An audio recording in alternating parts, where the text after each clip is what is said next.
Good afternoon, everyone. It's good to see you.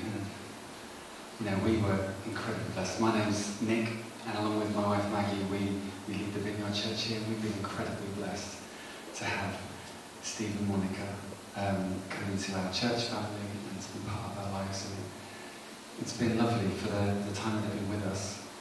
We're here to remember Steve, who was an incredible man, and it's been, even just over these last few days, just hearing people's stories and what they've shared about who he was.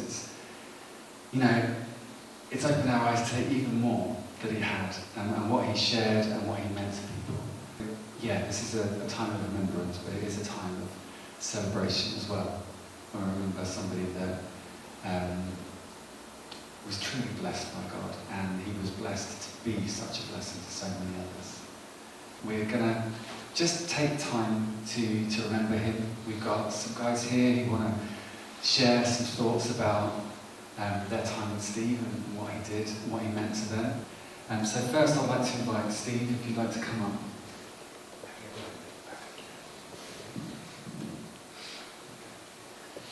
So I just want to read to you a biography that Monica put together of Stephen's life.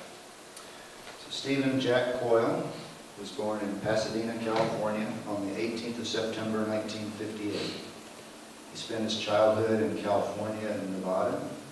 He studied at Orange County College in California, and he learned to be an amazing engineer, which many of us got the benefit of.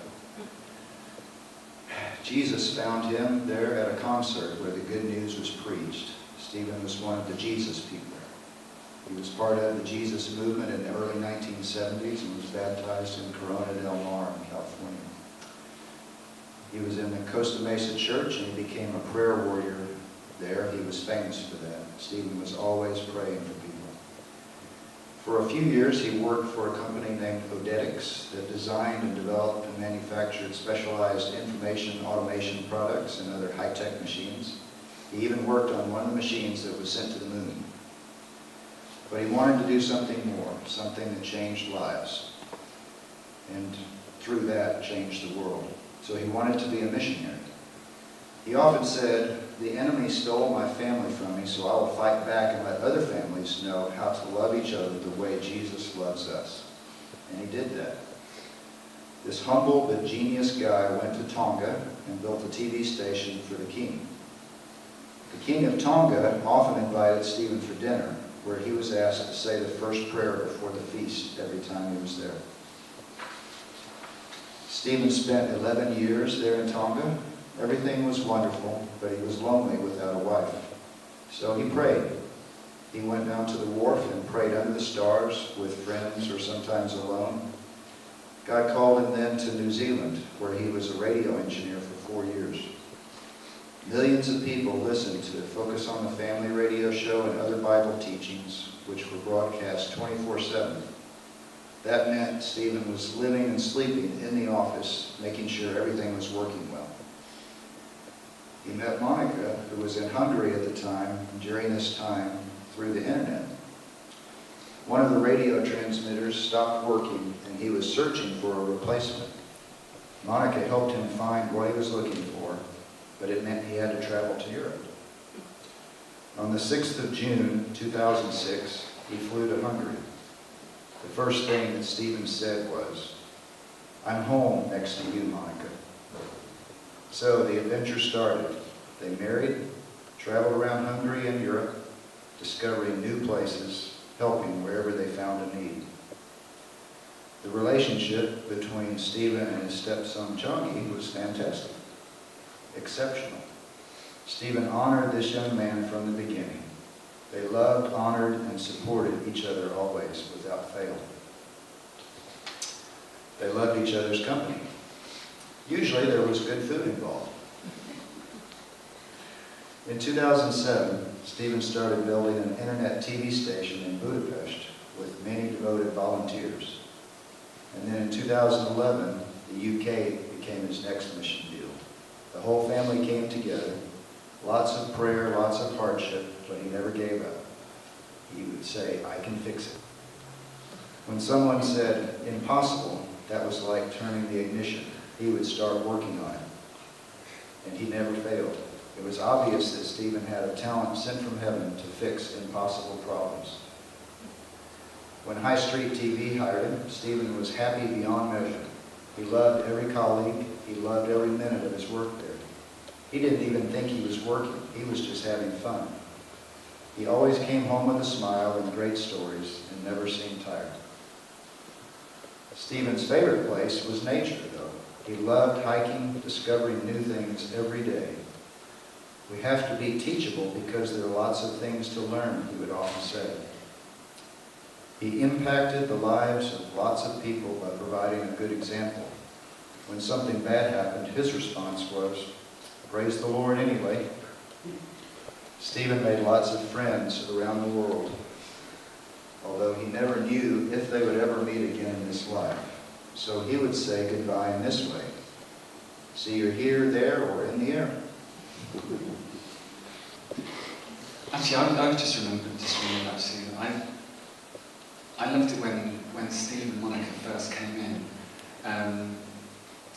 I was stood leading worship and he came up to me afterwards and his face lit up and he was like, "Oh, it's like the Jesus people leading worship again." And I'm not taking that as a massive compliment. It was more the fact that, it's obviously nice and simple, nice and straightforward, like kind of not too slick, but which we're never going to be. But it was just lovely because he was so encouraging. And I just remember that little moment, so I just decided to just jump in and say that. I love the fact that he had such a gentle nature, and his first thought was to be encouraging. His first thought was to say something that lifted you up, and I really appreciated that. That was a really nice thing to hear from him. So yeah, that was a great way to be introduced to Steve.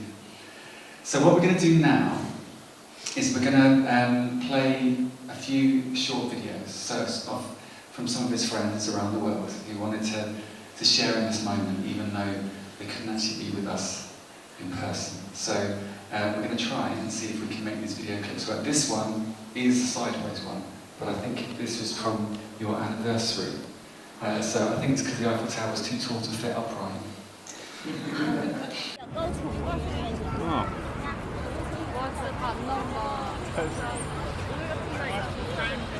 It's doing a movie. Hello. Hello. Here we are. That's what we see.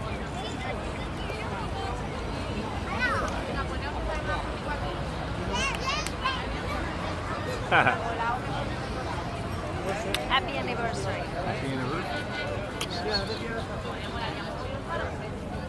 That's a nice little one there. And the next video we've got is from his sister Michelle. Hi, I'm Michelle. I'm Stephen's sister. I'd like to thank you all for being here. Just a little information on my brother. When we were growing up, he used to take my other brother and I out camping. We would go roughing it, really, out under the stars and get dirty, get wet, and bugs and everything, and cook out. And he was my first experience with camping and being in nature and what that meant and what it meant to him.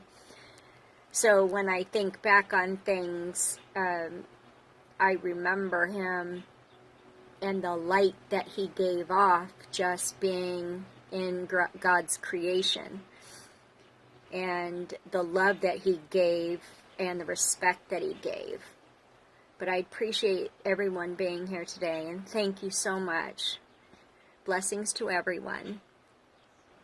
So this one's from his sister Jean, but this is the one where it's sideways and she's forgotten how to do flip the screen. So if you bear with that, what she's got to say is lovely. Hi, my name is Jean Meyer, Stephen's younger sister. Stephen called me Jeannie. We were 15 months apart in age. When we were little, people always thought we were twins. We lived in Paradise, California, in a remote area and only had each other to play with. And we played hard. We played and played, and we fought hard too. Stephen would always win because he was bigger, but I loved him so much. And one of my fondest memories, or something, is where it all started for Stephen was his 5th Christmas. Santa Claus brought him an erector set. An erector set is metal, building things out of metal. And you build and you put them together with screws and kind of like Legos, but with metal and tools, and he's that. And the rest was history. He was obsessed from that day on with making things and building things. And as he got older, we'd come home and the TV would be taken apart, radios would be taken apart, everything he could get his hands on, he would try to take apart and figure out how it worked. And I remember him doing that all my life, and being able to fix anything. He was so smart and so just wonderful. I can't tell you how much I love my brother and how much I miss him. His favorite show on TV when he was 5, so this was probably 1965. It was Batman. And when Batman would come on TV, it would come on in the afternoons after school, and he would run home so fast through those country roads trying to get home so he wouldn't miss Batman. And the whole way he'd be singing "Bubba Bubba Bubba Bubba Batman," and he loved that. And for Halloween we were Batman and Robin. I was Robin, and we just had so much fun. And I just miss him so much. And I love you, Monica. And he was the happiest I had ever seen him ever in his life was with Monica. He loved her more than anyone. She made his life complete. So I love you, Monica, and I love Chongi. I love you guys, and we're looking forward to when you come here and put him to rest in Nevada with his dad. So take care. Love you. Bye.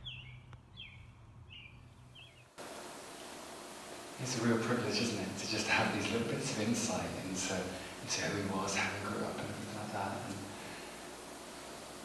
it's really special, and I'm so pleased. I hope you guys are okay with sharing all these stories, because this is one of the ways that the people live on, with the stories that we share. We know that he had a hope for his future.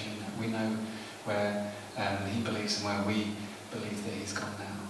But he's still woven into our own stories as well. So it's a great way to share these things and to remember. Just to know that he lives on in the memories that we hold.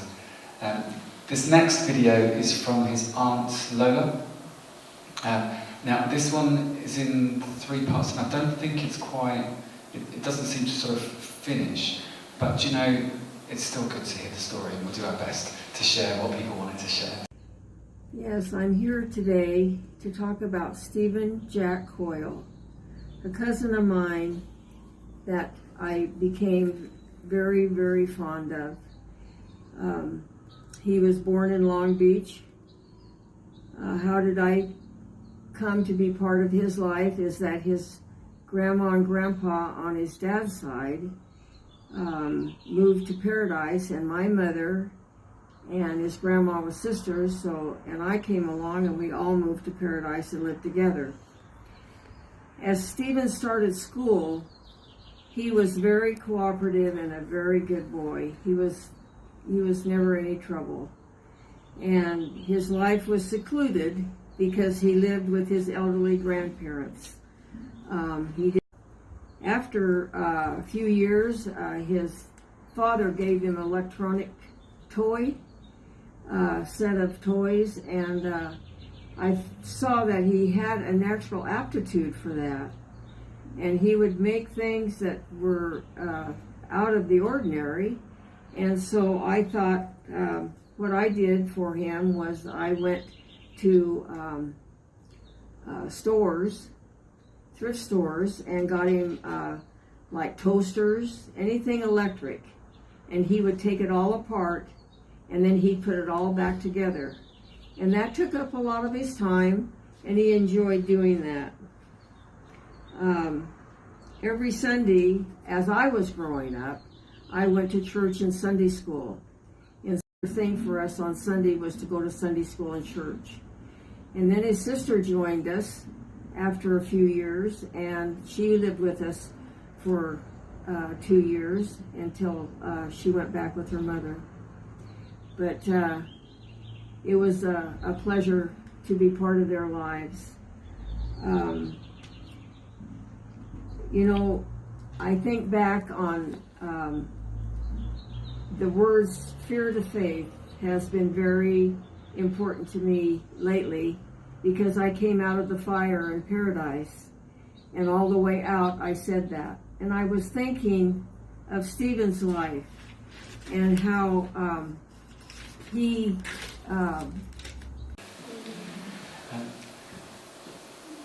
The next video is from Angelique, who is his stepdaughter. Hello everybody, my name is Angelique, and Stephen was my stepfather for a short period of my life between the ages of 10 and 12, and I have a lot of memories of Stephen. During that time, I had a lot of fun. He, as many of you know, he's very spontaneous and full of energy, and anything that I felt up to doing or any idea that he would get, we would just be off and running. If it was up to the mountains or to the beach or anywhere we felt up to doing, he was at a drop of a hat willing to just take me and go. And he taught me a lot and showed me a lot of things and taught me how to play the guitar, a little bit on the banjo, which I'm sure many of you knew he was an awesome guitar player and banjo player. So those are just a few of the fun memories I do hold dear to me. But most importantly was that when Stephen came into my life, he introduced me to Calvary Chapel. And from there, I began to know God and the love of Jesus. And that was some of the best times of my life. And so he really has made a huge impact on me. And I was able to give him the opportunity. About 10 years ago, we got to speak, and he asked if God was still in my life, and had told me he had always prayed for me that I would be surrounded by Christians. And I was able to answer him that his prayers came true, because all my life I have definitely been surrounded by many Christian friends and family. So the prayer had been answered. But so most importantly, he left me that gift, the gift of knowing God and Jesus. And I know that I'll see him again, because he's definitely in heaven. Thank you for letting me share. Smashing. We've got just another couple of videos. This next one is from John Espin, who got to know Steve in New Zealand. Hi, my name's John Espin. I served with Stephen at Calvary Chapel Radio New Zealand, and he trained me up to eventually take over the role which he originally set up. And it was a massive privilege and an amazing time of growth. And Stephen taught me the importance of prayer and laying out everything before the Lord in prayer. And I remember one day we were praying for a wife for Stephen, and the Lord delivered. And I was so grateful for you, Monica. And my prayers will be with you.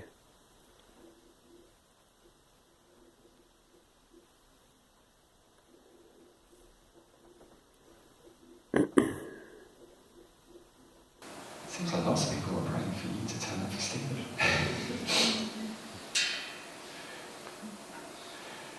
And this final one is from Marcus and a few guys. They've sent a message from Budapest. Hello, my name is Marcus, and I'm here honored actually to present a small collection of videos from the media missions team here in Hungary.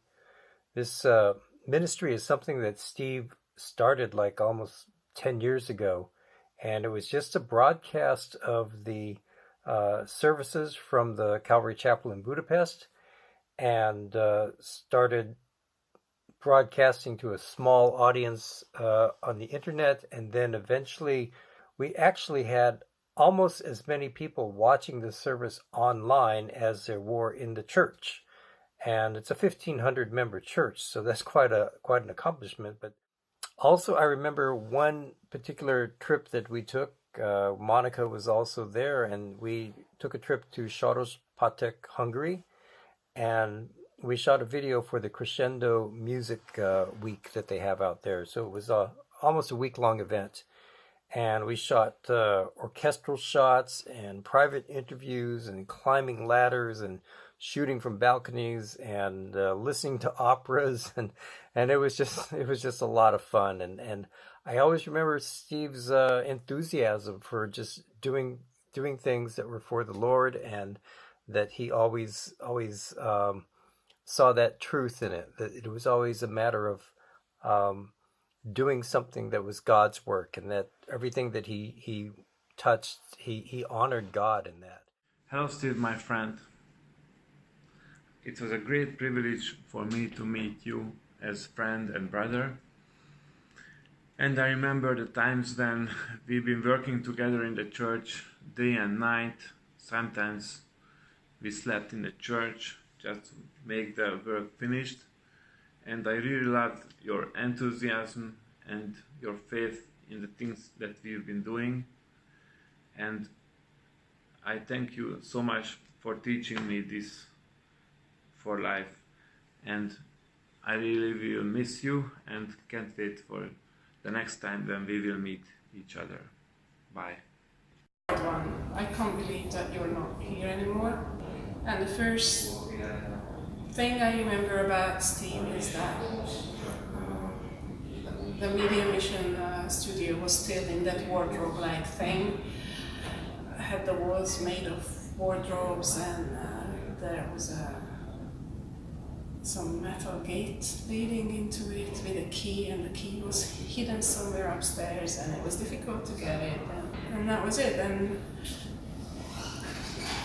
if I close my eyes, I still see your messy hair and hear your laugh and see your smile. So see you later, I guess. Hi, Steve. I remember when the first time I went to a media mission session, maybe more than 10 years ago. And I remember I went to there because of the free pizza. And it turned out it was a really great service for me those years in the media mission. So thank you for that, what you started in Budapest. And I'm glad I was a part of it. Goodbye, Steve.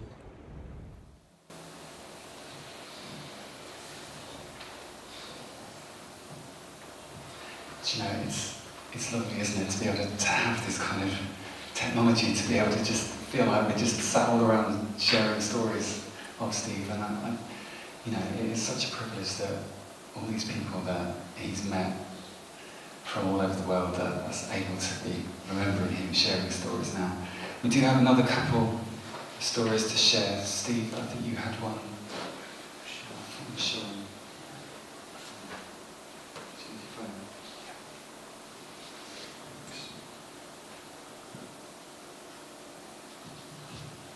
Forgive me for reading this off my phone, but we didn't get around to getting it printed.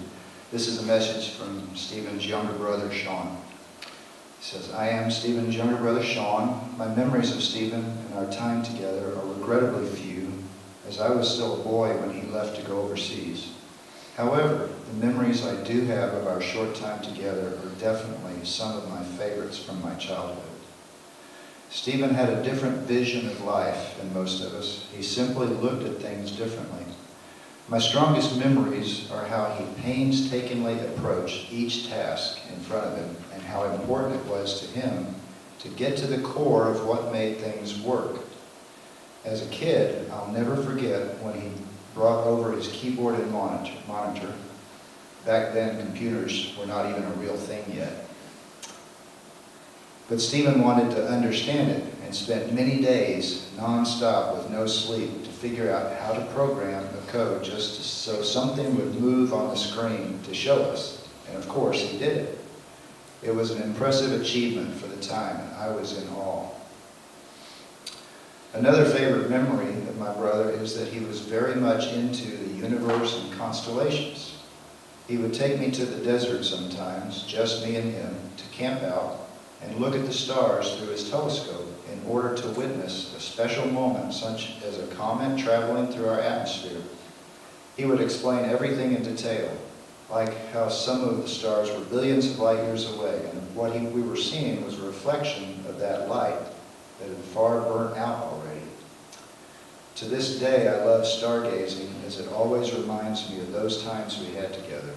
They are memories I can still recall vividly. I've always said Stephen, where others see things one way, he saw things in a completely different and unique way. An exceptional, obscure way that most people did not and could not see. He and I seem to be alike that way, as I too see things differently than most people. Maybe that's the gift he imparted upon me when I was so young. While short in length of time, I will be always grateful for the times we shared. Stephen was the most independent and honest person I ever met. He never asked for anything, and he never expected anything in return. He gave his life to God and his church, and in a way I'm jealous because his journey prevented us from being together as brothers. However, I don't think it could have been any other way. He was born to serve God and others, and he always was on the hunt to find answers and to help. I will miss my brother dearly, but I have comfort in knowing that he's exactly where he wanted to be with God in heaven. I imagine he's getting all the answers to life's questions and having his mind blown. I will close with what we always said at the end of our conversations. Love you, brother. See you soon. Sean.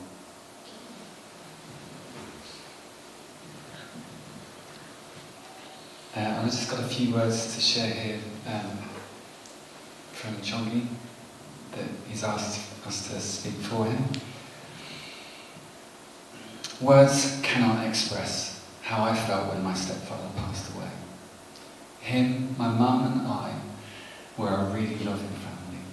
He came into our lives when I was 19, but he always treated me like his own son. He actually cared about me and my future. He supported me in every way, and he taught me things about life that money can't buy.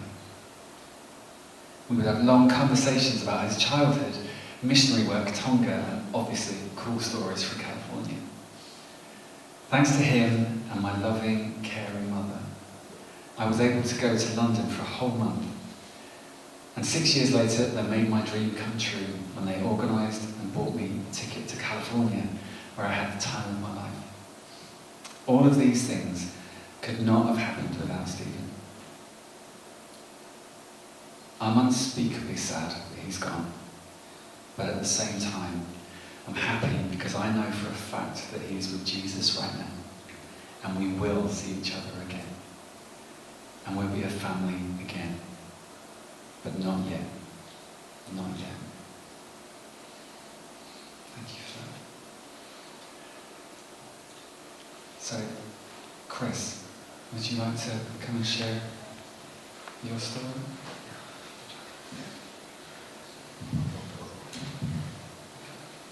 Hi everyone, I'm Chris. I was a colleague of Stephen's. He was always a gentleman about it, called me boss and sir, even though I told him not to.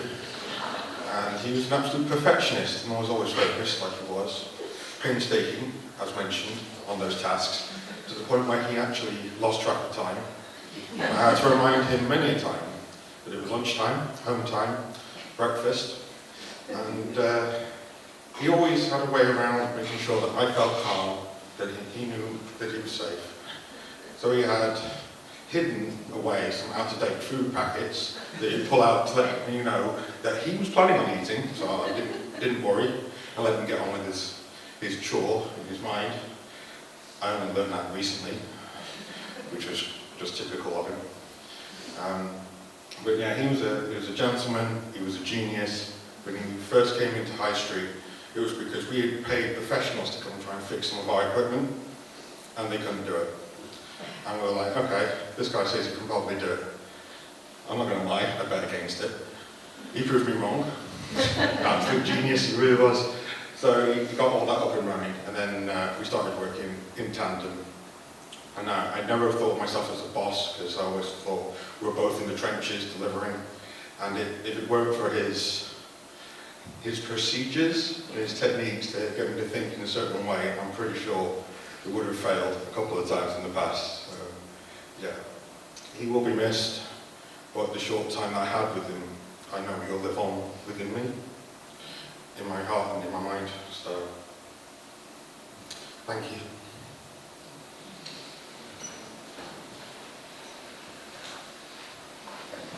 Lisa, would you like to come?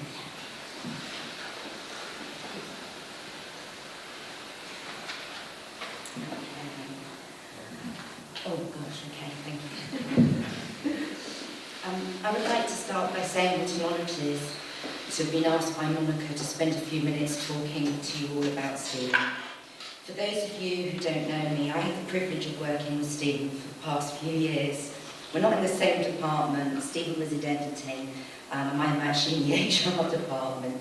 He used to call me his work mum, because I used to go in and say, you could do this and you could do that, but that's not whatever.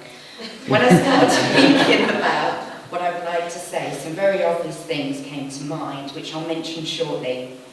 They, I'm sure, bring a smile to your face, just as they do for me every time I recall them. Chris and I went to visit Stephen at the hospital during the last few days of his life. We walked into the hospital room to find a man who was so pleased to see us. It was incredible. The smile he gave us was one of pure joy. He made me and Chris feel so very special. We were there to see him. We talked about work, even though Stephen was very poorly. He asked if he could work from home when he left the hospital.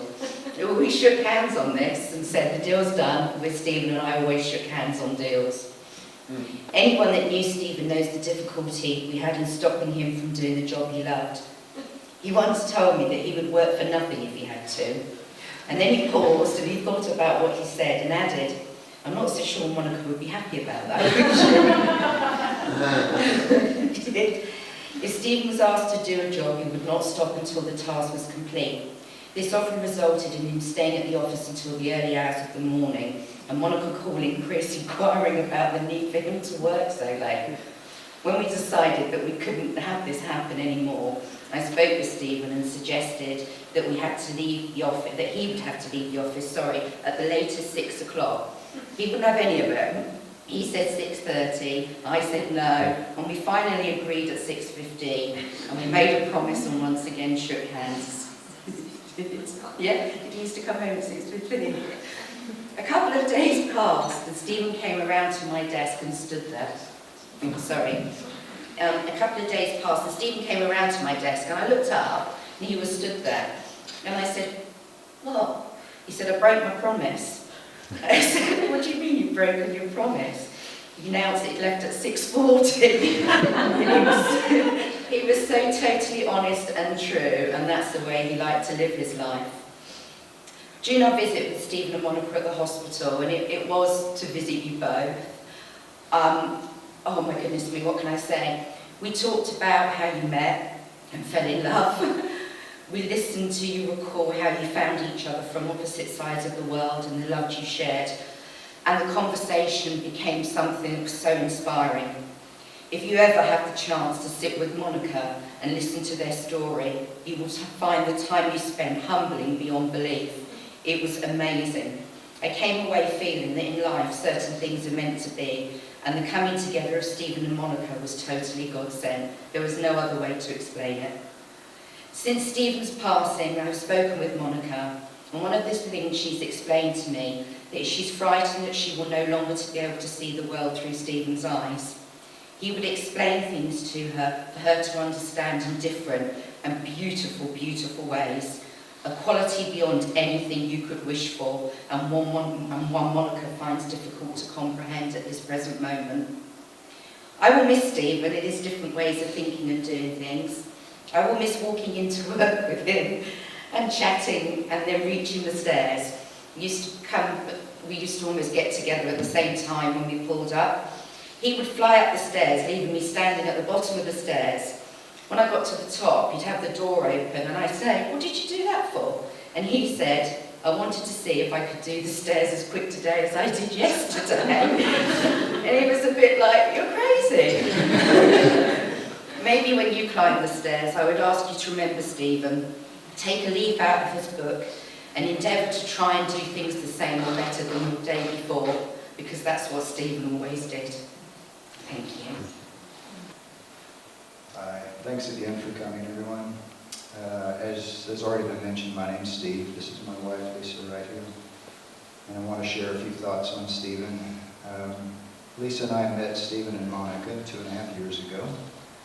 We actually met them right out here in this parking lot. It was the first Sunday that the church met in this building, and we both got to the parking lot at the same time.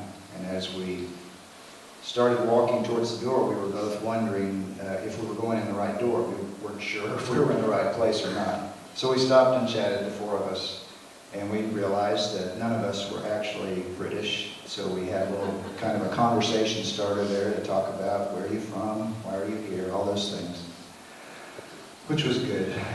And so that led to a friendship. We hung out together at church, and we hung out together outside of church too. Sometimes we would go eat lunch together after church. That was good. I remember one Sunday morning, I happened to be playing bass on the worship band that day, and after we practiced, I walked over to Stephen. He had come in a few minutes before, and I asked, "So what'd you think? Was the music okay?" And I was expecting some answer like, "Yeah, it was nice." No. He said, and I may not get the quote exactly right, but it was something like, "I think it sounded a bit low in the 250 to 300 megahertz range." Okay. So I just stood there and stared at him, trying to figure out how to respond. Fortunately, he just kept talking, so I stood there quietly and pretended that I knew what he was talking about. He seemed to think that just because I had a background in computer software, that made me an engineer. But I was not the same kind of engineer that Stephen was. One time when Lisa and I visited Monica and Stephen in the hospital, we walked in as he was trying to explain to Monica what he wanted her to do with this oxygen tube. And he said, "Let Steve do it. He's an engineer. He'll understand what I'm talking about." When he said that, there was this terrifying panic that went through me. We figured it out. So as you've already heard on all these videos, Stephen was an amazing guy. Part of what made him amazing was that he had faced a lot of difficulties in his life. And he faced those difficulties with courage and with faith. When he was a missionary in Tonga building that Christian TV station, there were times when he didn't have much support from the folks back home. But he didn't complain about that. If he was hungry and he didn't have money for food, he would find a mango tree, climb up and get a mango to eat. He just kept going, never complained, kept positive, and worked 18 hours a day. Before he got sick, roughly 6 months ago, he'd already been diagnosed several years before that, as most of you know, with this disease called MDS. But he didn't let that show. He kept going strong, and you wouldn't know he had that unless he told you about it. It wasn't just overcoming challenges, though, that made Stephen the unique person he was. When he was young, as you've already heard, he had a profound, life-changing encounter with Jesus Christ. He loved to talk about those days. He loved to talk about the Jesus movement. He loved to talk about people being baptized in the ocean in California and the hippie Jesus songs they would sing. And it wasn't just nostalgia for Stephen. He was living it now. This was a lifelong change in him. This was who he was. It made him able to have hope in the midst of fighting cancer. his relationship with Jesus gave him the reassurance that if he died from that cancer, that he and Monica would see each other again. So as we gather today to say this public goodbye to Stephen and to grieve his passing from this life, we'll miss him very, very much, but we can also make this gathering a time of celebration because of the fact that Stephen is hanging out with Jesus right now. He is completely healed at this moment and more alive than he has ever been before. In the Bible it says, "Beloved brothers and sisters, we want you to be quite certain about the truth concerning those who have passed away, so that you won't be overwhelmed with grief like many others who have no hope." If we believe, that was the end of the quote there. If we believe that Jesus died and rose again, we also believe that God will bring with Jesus those who died while believing in him. I'm sorry, that was not the end of the quote. Let me just comment on that word "believe" there. It says, if we believe that Jesus died and rose again, and we also believe that God will bring with Jesus those who died while believing in him. I want to explain that that word "believe" in the Bible isn't just to agree with a set of information. It's much, much more than that. When the Bible talks about believing, it means living it out. It means making Jesus the person in charge of their life and being prepared to follow him. And that's the way that Stephen lived. Those who believe in Jesus have hope for eternal life, and those who don't believe in Jesus don't have that hope for eternal life. That's echoed also in the Bible in a letter that was written by someone who was a close friend of Jesus. His name was John, and in this letter he said, he was talking about Jesus being the Son of God, and he said, "He who has the Son has life, and he who does not have the Son of God does not have life." I want to mention one other verse that echoes that idea of believing. It may be the best known verse in the Bible, John 3:16. I think most of us have probably heard that. It goes like this: "God loved the world so much that he gave his only Son, so that whoever believes in him will not perish but have eternal life." So there it is. If you want the hope that Stephen Coyle had, and if you want to experience that profound, life-changing love and forgiveness that Stephen experienced, then the way to do that is to believe with all your heart in Jesus and live for him. Stephen believed in Jesus, and Stephen lived his life for Jesus, and Stephen is now happier and more fulfilled than he has ever been before. We will all miss Stephen. I will miss Stephen. Grief is a difficult thing, but those who believe in Jesus can be grateful that we will see Stephen again, and it will be a glorious reunion.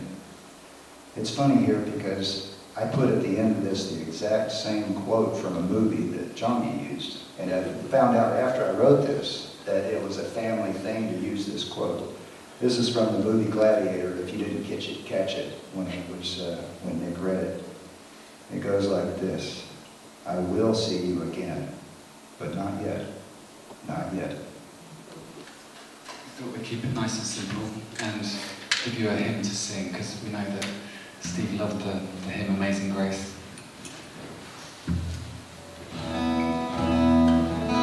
So if you would like to stand with me.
Lord of life, we walk through eternity in your presence. Lord of death, we call to you in grief and sorrow. You hear us and rescue us. Watch over us as we mourn the death of your servant Stephen, precious in your sight, and keep us faithful in our walk with you. Amen. And now to close, I'd like to invite Dave Sylvester to come up to play the song that he actually played at Stephen and Monica's wedding. Monica called a couple of days ago and invited me to come this afternoon. And then yesterday she said, "Do you think you could play the song that you played at our wedding?" See, it was at the Calvary Chapel Conference Center in Austria at the missions conference that Monica and Stephen actually got married. And they asked me to, I think I was leading worship at the conference, and they said, "Hey, can you do a song at the wedding?" And so I said, "Sure." So out on the grass, the lawns there, overlooking the beautiful lake of Neustadt, Austria, they said their vows, and then I sang the song. But I told them, I'll even use the guitar that I used when we did it, so this is heel guitar. But this actually goes back to Calvary Chapel days in the 70s, because I went to the same church. Monica, you are a statement of answered prayer. You are a statement of answered prayer. Thank you for your obedience to God's Holy Spirit. Come alongside after so many prayers. May He be strong.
Thank you for joining us.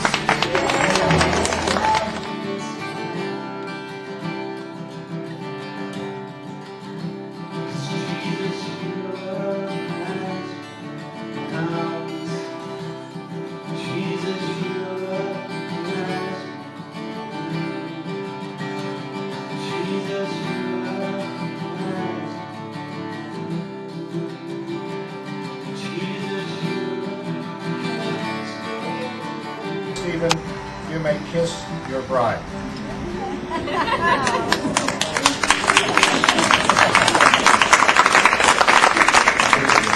Now we have more to remember of Stephen than we had before. So thank you so much for coming and joining with us.